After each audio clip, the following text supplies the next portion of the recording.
જે મટીરિયલ વિસાવદરની જનતાને જોઈએ છે ઈ ગોપાલ ઇટાલિયા આ ભાઈએ ઉતાર્યું છે ઈ લાલજીભાઈમાં છે ખરું? બાપુના ઉમેદવાર ચાર એટલે ત્રિપાખીઓ જોતા હતા, પણ બાપુએ રોન કાઢી કે હું વિસાવદરમાં પ્રચાર કરું ના તેમ. તમારો ઉમેદવાર એક સરપંચ છે ગામના, એને ટિકિટ આપી. વિસાવદરમાં માથે ફાળિયું બાંધીને જે ઉતરે કિસાન નેતા તરીકે એનો તો પેલા મેળ પડે એમ છે. ગોપાલ ઇટાલિયાનું છે વન સાઇડેડ બધું ચાલી રહ્યું છે. શું કામ? એ ગોપાલ ઇટાલિયાના વ્યક્તિગત નામથી એનો અત્યારે મોરચો મોટો છે.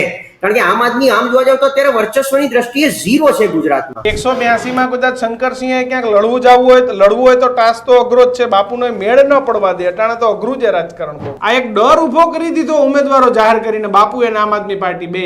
કોંગ્રેસ જીતી જતી હોય તો વાંધો નહીં, પણ ગોપાલ ઇટાલિયા તો નહીં જ. કારણ કે હવે ભાજપ તો ન જીતશે કે કોઈ ચૈતર વસાવા કે જિગ્નેશ મેવાણી જેવા કોઈ નેતા વિધાનસભામાં પહોંચે. જનતા ભાજપને પ્રેમ કેમ કરે? કેસરી કલર ગમે છે, હિન્દુની વાતો કરે છે એટલે ગમશે.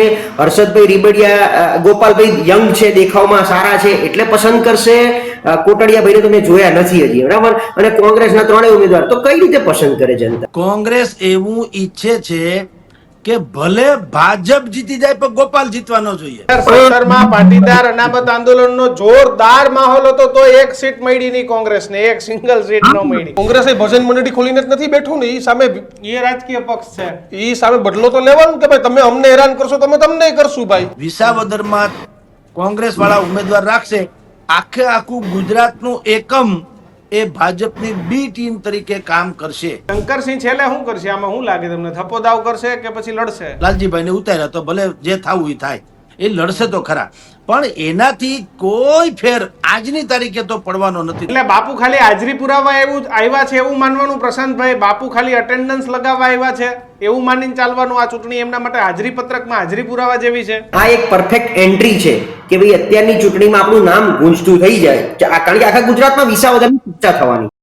નમસ્કાર, અમારી વિશેષ રજૂઆત ગર્જનાદમાં આપનું સ્વાગત છે. આજે ચર્ચા ફરી વિસાવદરની. ગુજરાતના બે મુખ્ય રાજકીય પક્ષ એ હજુ ચૂંટણી જાહેર થવાની અવઢવમાં છે. ઉમેદવારો હજુ સુધી જાહેર નથી કર્યા.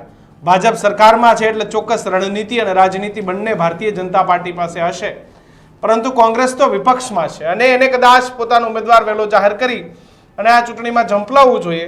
પરંતુ ભાજપ અને કોંગ્રેસ બંનેને સાઈડમાં મૂકો તો દમદાર બેટિંગ અરવિંદ કેજરીવાલની આમ આદમી અને શંકરસિંહ વાઘેલા માટે રાજકારણમાં કયો શબ્દ વાપરવો એ શબ્દ મારી પાસે નથી. એમને નવા કેવા, જૂના કેવા, પીઠ કેવા, કારીગર કેવા, હોશિયાર કેવા, શું કેવા એ શબ્દ જ નથી. પરંતુ શંકરસિંહ વાઘેલાએ પણ પોતાના ઉમેદવાર દીક્ષિત એ વિસાવદરની બેઠક પરથી જાહેર કરી દીધા છે. પણ રાજનીતિના અઠંગ ખેલાડી ગણાતા બાપુ નવી પાર્ટીઓમાં સફળ થયા નથી. ફક્ત નવો પક્ષ બનાવીને સીએમ બન્યા, પરંતુ ત્યારબાદ ચૂંટણી લડ્યા તો ફક્ત 3 થી 4 બેઠક જ બાપુ જીતી શક્યા. અને આ તમામની વચ્ચે હવે આજે બાપુએ લાલજી કોટડિયાને ટિકિટ આપી છે, એટલે વિસાવદર કઈ દિશામાં તો કે તે ખબર નથી પડતી. ને આ જ મુદ્દા આજે આપણે ચર્ચા કરવાના છે. આપણી સાથે રાજકીય વિશ્લેષક પ્રશાંત ગઢવી જોડાયા છે, તો તેની સાથે જ જગદીશ મહેતા પણ આપણી સાથે જોડાઈ ગયા છે, હેડલાઇન ન્યૂઝના ગ્રુપ એડિટર. સૌથી પહેલા જગદીશભાઈ, તમારી પાસે કોંગ્રેસ અને ભાજપનું કઈ નક્કી નથી, ઉમેદવાર કોણી નક્કી નથી. ભાજપમાં હર્ષદ રીબડિયા કે મારે ચૂંટણી લડવી છે, ભૂપત ભાયાણી કે મારે લડવી છે, કિરીટભાઈને લડવી છે, તમારા રાજકોટના એક પ્રદેશના નેતા છે એને વિસાવદરથી લડવું છે, પણ બાપુએ ઉમેદવાર જાહેર કરી દીધા છે. તો દીક્ષિતભાઈ, આપણે ગુજરાતીમાં કહીએ લગ્ને કુંવારા, એમ બાપુ દર ચૂંટણીએ ઉમેદવાર જ જાહેર કરે અને લડનારા. ભલે દરેકને અધિકાર છે એ જાહેરાત કરી દે, બધી ખેર જુદી વાત છે, પણ એ ખાલી પોતાની ઉપસ્થિતિ દર્જ કરાવવા પૂરતું જ મેળ પડશે. કારણ કે અત્યારે તમે જેમ જાણો છો એમ કે ચૂંટણી પંચે ચૂંટણી જાહેર કરી નથી, કોંગ્રેસે એનો ઉમેદવાર જાહેર કર્યો નથી, ભારતીય જનતા પાર્ટીએ ઉમેદવાર જાહેર કર્યો નથી. તેમ છતાં આખા વિસાવદરમાં નંદ ઘેર આનંદ ભયો જય કનૈયાલાલ કે એમ ગોપાલ ઇટાલિયાનું ચાલી રહ્યું છે ધૂમ. તો એવા સંજોગોમાં જ્યાં ભારતીય જનતા પાર્ટી પણ કોને ઊભા રાખવા એની અવઢવમાં છે, કોંગ્રેસ પણ એવી અવઢવમાં છે. ભલે મોટે પાયે જાહેરાત તો કરી દીધી કે અમે કંઈ પીછેહટ કરવાના નથી ને અમે નયા ગુજરાત નઈ કોંગ્રેસ એવો જે હમણાં અધિવેશન પછી નવું સૂત્ર આપ્યું, તો હવે કોણ નયા ગુજરાત ને કોણ નઈ કોંગ્રેસ? તો અત્યારે જે બજારમાં નામ આવે છે એ શું છે? કોઈ નઈ કોંગ્રેસ નહીં. ઈનો ઈ જ ભાઈ અમરેલીના પરેશ ધાનાણી. તમે વિચાર કરો, નામ ચાલે, કોંગ્રેસે સત્તાવાર નથી કર્યું, પણ વર્તુળો એમ કે છે કે પરેશભાઈ ધાનાણીને કદાચ ઉતારવામાં આવે. બીજું શું એક વાત નામ કરો? જે છે, હા, બીજું એક નામ છે જેનીબેન ઠુમર અને ત્રીજું નામ છે પાલભાઈ આંબલિયા. આ 3 જણાના નામ ચાલે છે. પાલભાઈ આંબલિયા જ્યારે જ્યારે એ કિસાન નેતા છે, સૌથી લાયક કયો તો, પણ પાલભાઈ આંબલિયાએ જ્યારે જ્યારે ટિકિટ જે વિસ્તારમાંથી માગી હતી, માણાવદરની પેટા ચૂંટણીથી માંડીને દ્વારકા સુધીમાં, ત્યારે કોંગ્રેસે એને ટિકિટ આપી નહોતી.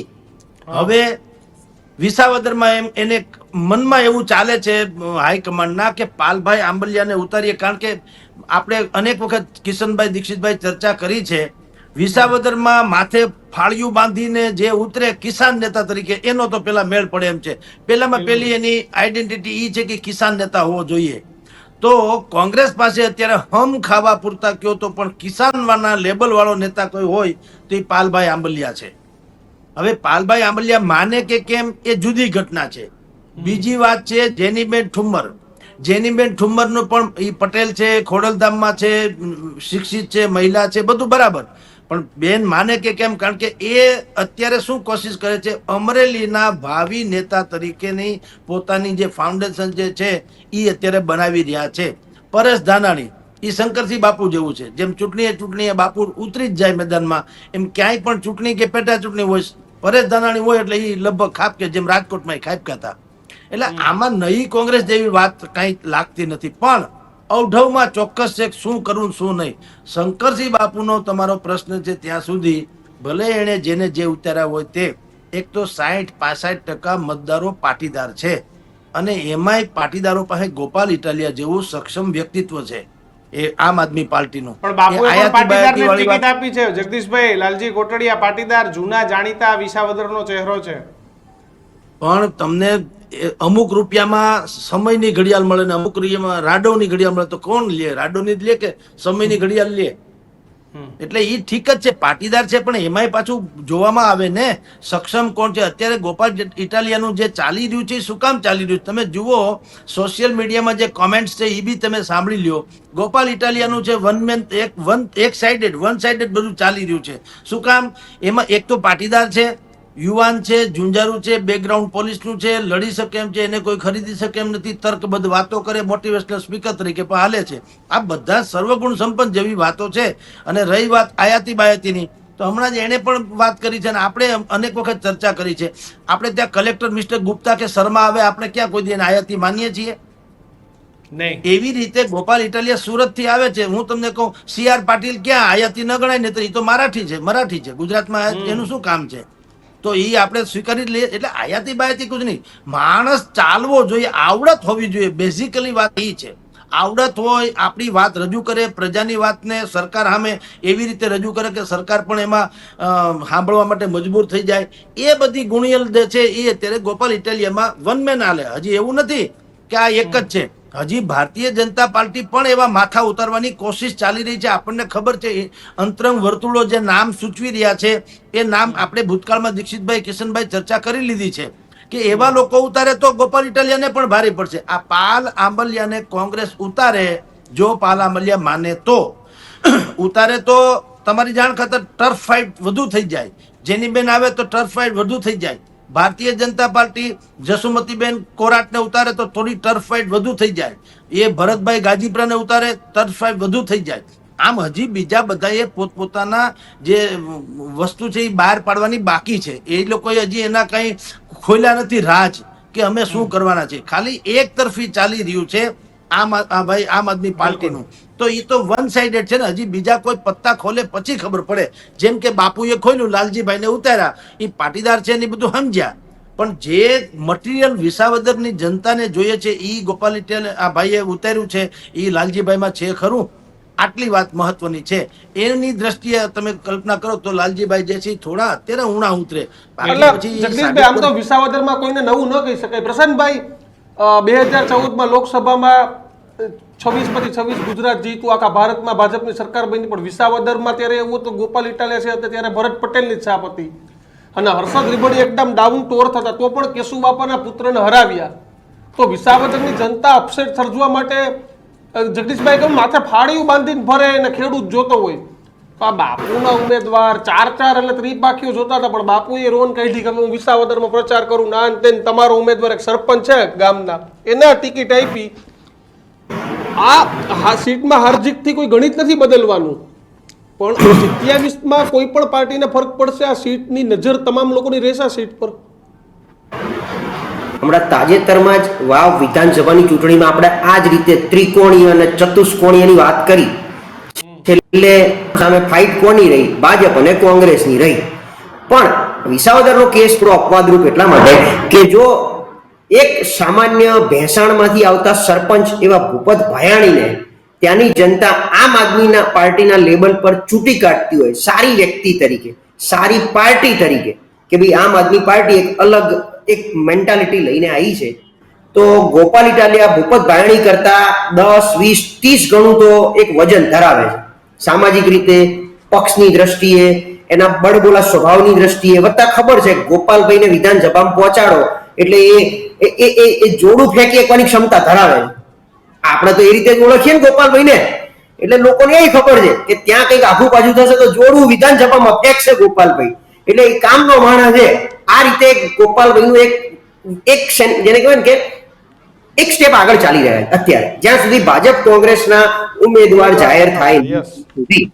હવે ભાજપ કોંગ્રેસમાં 2014 પછી ભાજપ વિસાવદરમાં છે નહીં. તમે જુઓ કેશુભાઈના દીકરા ભરતભાઈને હાર મળતી હોય અને 2012માં કેશુભાઈને માત્ર ને માત્ર સિમ્પથી, કારણ કે એમણે પોતે પક્ષ ચાલુ કર્યો હતો જીપીપી, એ પક્ષના જે કંઈ માધાનતા હતા અને એમણે વિસાવદરથી લડવાની તૈયારી બતાવી. ભૂતકાળમાં મુખ્યમંત્રી ત્યાંથી રહ્યા, એટલે ક્યાંક ને ક્યાંક ત્યાંની જનતાને એક ઇમોશનલ એટેચમેન્ટ હતું ભાજપની સામે. જીતા નહીં ભાજપની સામે. અને એમાંય ભાજપે અંદર ખાને મદદ કરી કે કોંગ્રેસમાંથી જે ઉમેદવાર આવશે એનું મેન્ડેટ અમે છોકરા મારફતે જોટવાઈ લઈશું, તમ તાર ચિંતા ના કરો. કોંગ્રેસે મદદ કરી બાપુ કેશુબાપાને જીતાડવા માટે. એટલે આ ડેફિનેટલી એક ત્રિકોણીય જંગ અત્યારે કહી શકાય. બાપુ આની પહેલા અબડાસામાં ખૂબ સારા વોટ તોડ્યા હતા, બાપુની જે તે પાર્ટી હતી. એટલે આ બધું જોતા આ બધા વોટ એવા છે. જો વિસાવદરની ચૂંટણી હવે એટલે રસપ્રદ બની છે કે ત્રિકોણીય જંગમાં જે બી વ્યક્તિ જીતશે માત્ર 2.5 થી 3,000ની લીડથી જીતવાના છે.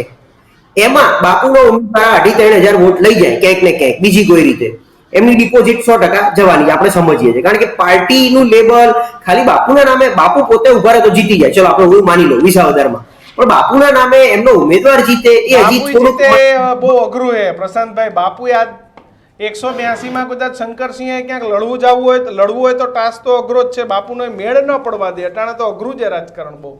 બાપુ સોકટાબાજીના માસ્ટર છે અને બાપુ ઉતરે તો કદાચ ભાજપ કોંગ્રેસ થોડા ધીમા પડે, હું એવું સ્પષ્ટ માનું છું. કારણ કે બાપુ કાલ ઉઠીને મદદ જ કરે. આજે બાપુ જીતી જાય તો 27માં બીજી મદદ જ કરે, 10-15 ધારાસભ્યો ખેરવવાની.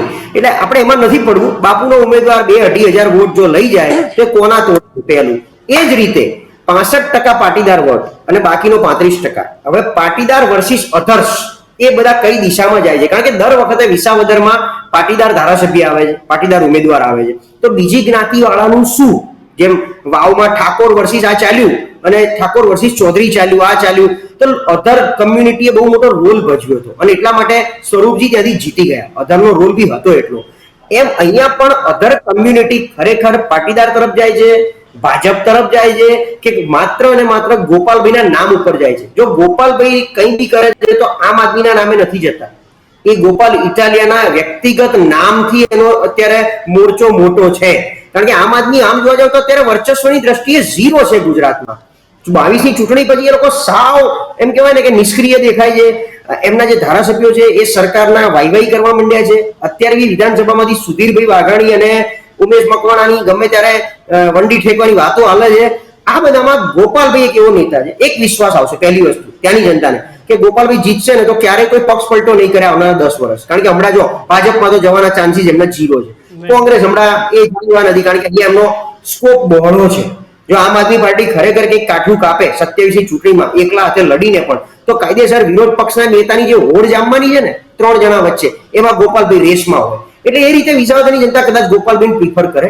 કોંગ્રેસના ઉમેદવારમાં જે વાત કરી જગદીશભાઈએ, હવે પરેશભાઈ અને ગેનીબેન બંનેને લોકસભા લડાઈ દીધી છે. ગેનીબેનને તો રસ જ છે અમરેલીમાં. પરેશ ધાનાણી કોંગ્રેસની કાયદેસર ચિંતા કરે છે. હું બહુ વ્યવસ્થિત વ્યક્તિગત રીતે એમની જોડે બેસું છું આ બાબતમાં, ચર્ચા અને ચિંતા કરવા માટે, સૂચન આપવા માટે. એટલે એમને કોંગ્રેસની ચિંતા, એ વ્યક્તિગત સ્વાર્થમાં અત્યારે નથી. તેમ છતાં રાજકોટ લડ્યા હતા પક્ષના કહેવા પ્રમાણે. 2 વર્ષ માટે જ આ ચૂંટણી છે, 27 સુધીની. તો કદાચ એવું થાય કે અત્યારે પાલભાઈને રાજી કરે, કે અથવા પાલભાઈ જેવા બીજો કોઈ વિસાવદરનો કોઈ કોંગ્રેસી નેતા કે જેને રાજી કરે કે એક ટર્મ માટે તારે લડવાનું છે, જીતી ગયો તો એક ટર્મ રહે, અને જીતી જાય તો 27 ફરીથી રિપીટ થવાના ચાન્સીસ ત્યાંથી વધી જાય. એટલે 27 સુધીનો સોગઠા. એ જ રીતે ભાજપમાં જે વાત કરીને, હવે જો પ્રશાંત કોરાટ, જસુમતી કોરાટના જ દીકરા, એમનું બી નામ એ જ રીતે કે યુવા મોરચાના અધ્યક્ષ છે, ઉગતો સિતારો છે. ભાજપ બી 3 ની ફાઇટ, કારણ કે કિરીટભાઈ બડબોલા નેતા, ભૂપતભાઈ ભાયણીનું કમિટમેન્ટ હશે અહીંયા આવ્યા છે એટલે, અને વત્તા પેલા ત્રીજા આપણા ઉમેદવાર જે હતા એ હર્ષદભાઈ રીબડિયા, જે ઓલરેડી કોંગ્રેસ છોડી ભાજપમાં. 3માંથી કોઈને કમિટમેન્ટ છે, ખાસ કરીને ભૂપતભાઈને કમિટમેન્ટ છે કે નહીં આપણને ખબર નથી. તો એ રીતે અત્યારે મનાવવામાં આવે કે ભાઈ 2 વર્ષ પૂરતા એક નવો ઉમેદવાર આવે, જેથી આ લોકો અંદર અંદર ઝઘડે નહીં, અને આ 3માંથી પછી કોઈ એકને 27 ચૂંટણીમાં સારી રીતે ઉભા કરે, એવું મને લાગી રહ્યું છે. મહેતા સાહેબ, ઘણીવાર આપણે જોયું કે પેલી જંગલી ભેંસનું ટોળું હોય, એ ભલે સિંહ જ્યારે એકલો હોય ત્યારે 1-2 ભેંસને પાડી દે, અને આખરે જીત એ સિંહની થતી હોય. પણ ઘણીવાર ભેંસોનું ટોળું એ સિંહના ટોળાને બીવડાવી દે. એટલે અત્યારે આમ આદમી પાર્ટીને બાપુ રોલમાં એ છે, ભલે છેલ્લે જીત એ સિંહની જ થાય, પણ એકવાર બીવરાવી તો દે જ. એટલે આ એક ડર ઊભો કરી દીધો ઉમેદવારો જાહેર કરીને, બાપુ અને આમ આદમી પાર્ટી બે. ના, ધરાતલ વાત તમને કિશનભાઈ કહું, વિસાવદરમાં કોઈ કરતા કોઈ ડરનો લેશ માત્ર માહોલ ઉભો નથી થયો, લેશ માત્ર નહીં. તમને કહું, હકીકત એ છે વિસાવદરમાં નહીં, પણ કોંગ્રેસ કાર્યાલય, ભાજપ કાર્યાલયમાં ડર થઈ ગયું કે હવે અમારે કોને ઉમેદવાર ઉભા રાખવા, એ તો ડર કરી દીધો. ભલે જીતી ભાજપ જાય, પણ અટાણે કોંગ્રેસ ને બધા આમ આદમી વિચારતા કરતી થાય, જોઈ લ્યો ભાઈ અમારી પાસે ગોપાલ છે, અમારી પાસે લાલજી કોટડિયા છે. તમને ખબર ન હોય, હું કહું સ્વાભાવિક વાત, ચાલો નહીં, પણ રાજકીય રીતે વાત કરું, અંદર ખાને કોંગ્રેસ એવું ઈચ્છે છે કે ભલે ભાજપ જીતી જાય પણ ગોપાલ જીતવાનો જોઈએ. બોલો, યસ. શું કામ? ડોસી મરે એનો કાંઈ વાંધો નથી, જમણા ઘર ભાળી જવા જોઈએ નહીં. બસ.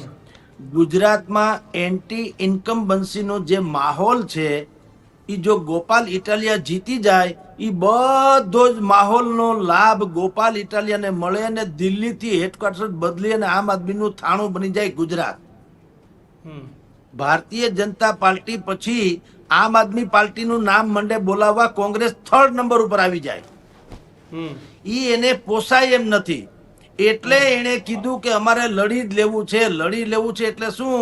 મતનું વિભાજન. એટલે રાહુલ ગાંધી એમ કે છે કે અમારે ત્યાં ગુજરાત કોંગ્રેસમાં કેટલાક લોકો ભાજપની બી ટીમ તરીકે કામ કરે છે. વિસાવદરમાં કોંગ્રેસ વાળા ઉમેદવાર રાખશે, આખે આખું ગુજરાતનું એકમ એ ભાજપની બી ટીમ તરીકે કામ કરશે. આખે આખી કોંગ્રેસ.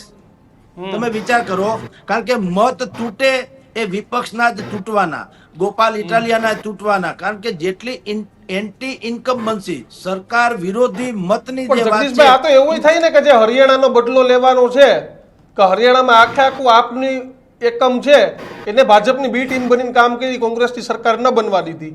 2022માં ગુજરાતમાં ન જીતી શકાય એવી સીટોમાં પણ સેટિંગ ન થયું, આપણે જોયું.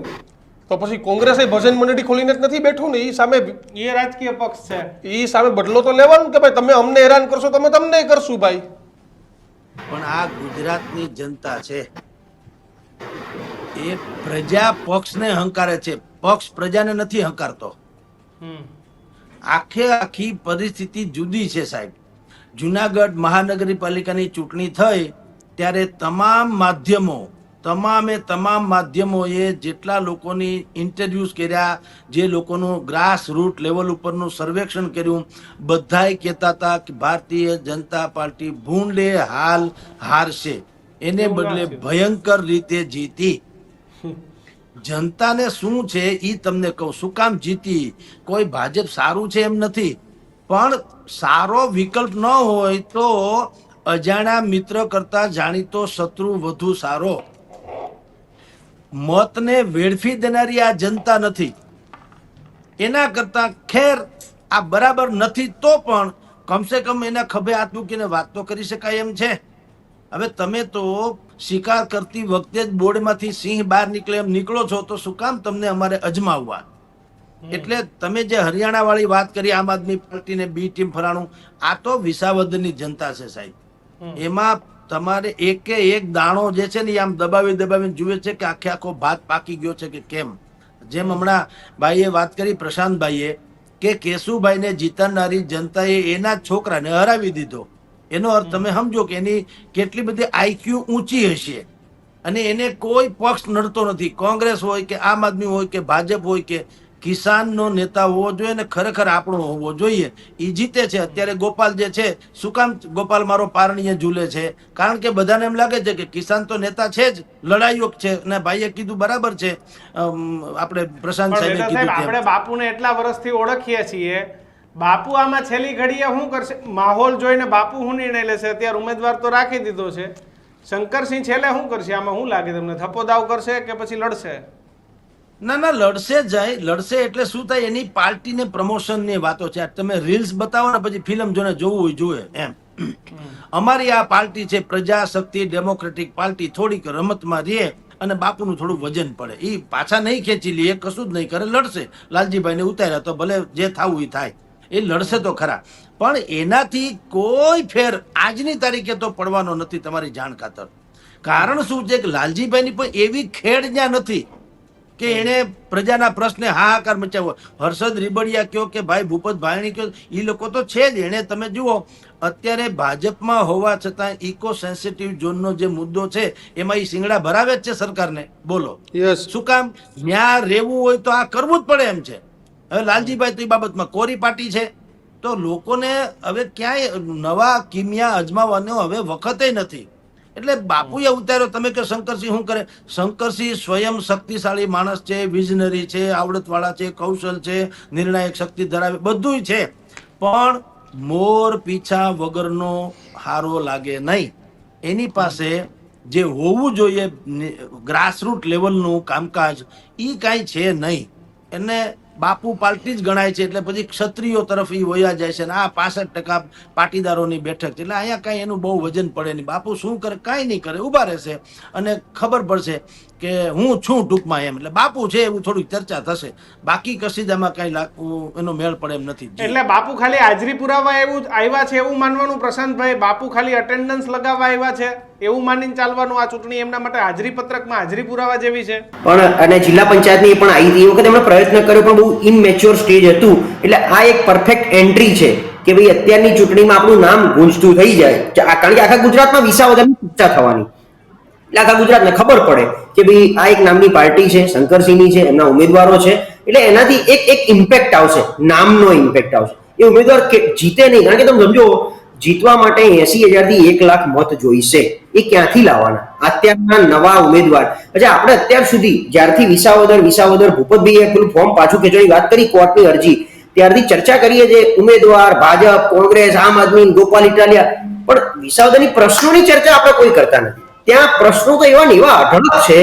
એ રોડ રસ્તાની અત્યારે બજાર તમારી સામે જ દેખાય.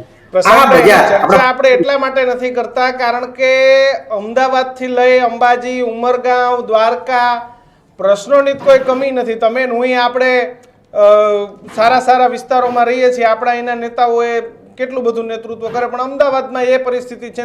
જગદીશભાઈ રાજકોટમાં રહીએ છીએ, ન્યાય એનું એ જ છે. એમ લોજિક એ છે આ પ્રશ્નોની પાછળનું લોજિક કે જનતા શું પ્રિફર કરશે. શું જનતા ભાજપને પ્રેમ કેમ કરે? કેસરી કલર ગમે છે, હિન્દુની વાતો કરે છે એટલે ગમશે, હર્ષદભાઈ રીબડિયા, ગોપાલભાઈ યંગ છે, દેખાવમાં સારા છે એટલે પસંદ કરશે, કોટડિયાભાઈને તમે જોયા નથી હજી, બરાબર, અને કોંગ્રેસના 3 ઉમેદવાર, તો કઈ રીતે પસંદ કરે જનતા? કે ભાઈ અમારો અવાજ, અમારા પ્રશ્નો, અડધી રાતે પડખે કોણ ઉભર્યું હતું, ત્યાંના સ્થાનિક પ્રશ્નો જે છે અત્યાર સુધીના તમામ પ્રશ્નો, એ કારણ કે ગીરના જંગલને અડીને પણ છે, આ બાજુ જુનાગઢને અડીને છે, આ બાજુ આને, એટલે ત્રિકોણીય એમનો આખી જે જિયોગ્રાફી ભૂગોળ પ્રમાણે વિસાવદરની આજે પીવાના પાણીની સમસ્યા તમે વિચાર કરો કે ચોમાસામાં પાણી ભરાઈ જવાની સમસ્યા અને ઉનાળામાં પીવાના પાણીની સમસ્યા, ખેડૂતોના પ્રશ્નો, ખેડૂતોને જે સહાય નથી મળી એને લઈને જુનાગઢ જિલ્લામાંથી આવતી, આ અડધો જિલ્લો જુનાગઢ છે અડધો બહાર જાય, એટલે એ રીતે પ્રશ્નોનો કોઈ નિરાકરણ અથવા તો આજ સુધી ચર્ચા મને ચોક્કસ યાદ છે. એકવાર અમે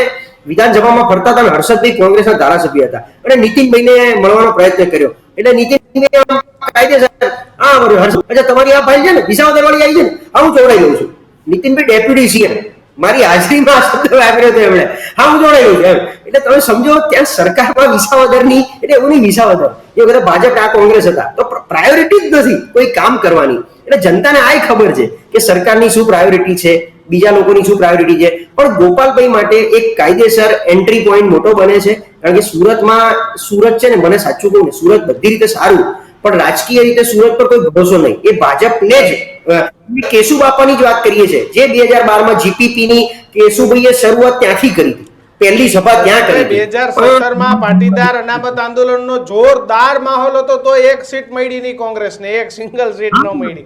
એટલે સુરતનું રાજકારણ તો બહુ અઘરું છે.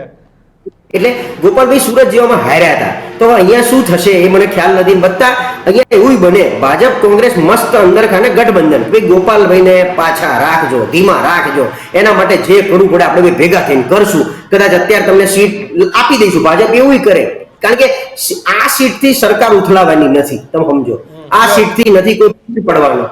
એટલે ભાજપ ને કોંગ્રેસ અંદર ખાને ગઠબંધન કરીને ગોપાલભાઈને અટકાવવાનો પ્રયત્ન કરે એવું અમારું અંદર ખાને અમારું બધાનું માનવું છે. જગદીશભાઈ, એવું થાય કે તમે ભાજપનું કીધું પણ ભાજપ પોતે જીતી ન શકતું હોય તો ભાજપે એ તો વિચારે ને કે ભાઈ હવે નવો કોઈ જિજ્ઞેશ મેવાણી, ચૈતર વસાવા વિધાનસભામાં ન પહોંચે તો આ સીટથી કોંગ્રેસ જીતી જતી હોય તો વાંધો નહીં, પણ ગોપાલ ઇટાલિયા તો નહીં જ, કારણ કે હવે ભાજપ તો ન જીતશે કે કોઈ ચૈતર વસાવા કે જિજ્ઞેશ મેવાણી જેવા કોઈ નેતા વિધાનસભામાં પહોંચે. પણ એના કરતા ભારતીય જનતા પાર્ટી ન રહે બાંસ ન બજે બાંસુરી એવું ન કરે, ચૂંટણી જ ન થવા દે હમણાં તો, અને એની પાસે એવા લોજિક તો બેસ્ટ ઓપ્શન છે જ ભાજપ માટે, અને છે જ એની પાસે. દાખલા તરીકે અત્યારે પણ ચૂંટણી પંચ ધારો, અત્યારે શું ચાલે છે વિસાવદરમાં, મતદાર સુધારણા યાદીનો કાર્યક્રમ ચાલે છે. હવે એમાંય તમારી જાણ ખાતર 15-20 દિવસ થઈ જવાના, પછી ચૂંટણી ન કરે, નારાયણને જાહેર કરવી પડે તો પણ કમસે કમ 45 દિવસ કે 60 દિવસ કે 100 દિવસ આપવા પડે.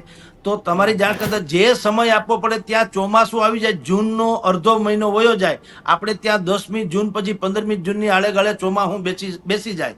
ચોમાસુમાં લગભગ મતદાન થતું નથી, મોટા ભાગે એવોર્ડ કરવામાં આવે છે. ખેડૂતો ખેતી વાળો એરિયા છે આખો, એટલે બાનું છે સરકાર પાસે બુદ્ધિપૂર્વકનું કે ચોમાસું ટાળી દઈએ, તી પછી શું થાય તમને કહું. ચોમાસાના 4 મહિના વયા જાય એ પહેલા તમે ને હું બે જાણીએ છીએ કે ગુજરાતના ભારતીય જનતા પાર્ટીના પ્રમુખે બદલાઈ ચૂક્યા હશે અને પ્રધાનમંડળે બદલાઈ ચૂક્યું હશે. તો નવી લહેર જે આવે એમાં પછી ભારતીય જનતા પાર્ટી કોઈ પણ ઉમેદવાર એને લાગે એવો ગોપાલ ઇટાલિયાને સક્ષમ એવા ઉમેદવારને રાખીને પછી ન લડે, જેથી કરીને હારવાની તો વાત જ જવા દો. ન કોંગ્રેસ જીતે, ન ગોપાલ ઇટાલિયા જીતે, ન ભાજપ હારે. એવી રણનીતિ માટે થઈને એને શું અત્યારે જોઈએ છે, ટાઈમ પાસ કરવાની વાત છે, જે ચૂંટણી પંચ અત્યારે ખામોશ થઈને બેઠું છે. મેં ને તમે અને આ બધા જ ડિબેટમાં જેટલા લોકોએ વિસાવદરની ચૂંટણી વિશે અનેકો ડિબેટ કરી છે અત્યાર સુધીમાં, જેને જ્યાંથી આખો દરવાજો ખુલે ચૂંટણી પંચ એક પણ વખત વિસાવદરનો વ પણ નથી બોલી. તમે વિચાર કરો, ગુજરાતનું ચૂંટણી પંચ કાંઈ બોલતું સુદ્ધા નથી. એ શું સૂચવે છે? નહીતર જો માર્ગ મોકળો થઈ ગયો હોય હર્ષદ રીબડિયાની રીટ પાછી ખેંચાઈ ગયા પછીથી, તો ચૂંટણી પંચે કોકદી ચહલ પહલ તો કરવી જોઈએ. એક અક્ષર બોલતા નથી. શું છે? ભાજપનું જ્યાં સુધી નવો પ્રધાન એટલે કે પ્રમુખ ગુજરાતના એ નક્કી ન થઈ જાય અને પ્રધાનમંડળનું રીસફલિંગ જે થવાનું છે એ ન થઈ જાય ત્યાં સુધી કોઈ આંધળીયા કરવા માંગતું નથી. એમાં ચૂંટણી પંચે આવી જાય. ભલે આપણે એને સ્વતંત્ર બોડી માનીએ છીએ, પણ કેવી સ્વતંત્ર છે આપણને ખબર છે. બિલકુલ સાહેબ, આભાર. જોઈએ હવે લાંબી ચર્ચાઓ આપણે વિસાવદર ઉપર કરવાની છે, કારણ કે તમે જે આગાહી કરો એમાં તો 6 મહિના નીકળે તોય નવાઈ નથી. તો જોઈએ હવે શું થાય. પણ બાપુ વાપ, કેજરીવાલ, ગોપાલ ઇટાલિયા બધાની એન્ટ્રી, તો બીજી બાજુ શક્તિસિંહ બાપુ કહે છે કે અમે લડશું. પણ હવે આપને શું લાગે છે તમે વિસાવદર અથવા તો તેના આસપાસથી હોય તો વિસાવદરની શું સમસ્યા છે એ અમારા સુધી પહોંચાડજો, આપણે એ પણ બતાવીશું. કારણ કે ફક્ત સમસ્યા તો છે જ, નથી એવું તો છે જ નહીં. એટલે સમસ્યાઓ લખજો, ખેડૂત તરીકે, મહિલાઓ તરીકે, યુવાઓ તરીકે, બહેનો તરીકે. તો સમસ્યાઓને પણ અમે વાચા આપીશું. ચૂંટણી જાહેર થતાં જ અમે વિસાવદરની રૂબરૂ મુલાકાતે આવીશું અને તમને રૂબરૂ પણ મળીશું. પણ જોતા રહેજો ન્યૂઝરૂમ. ચેનલને સબસ્ક્રાઇબ ના કરી હોય તો સબસ્ક્રાઇબ કરી લેજો. નમસ્કાર.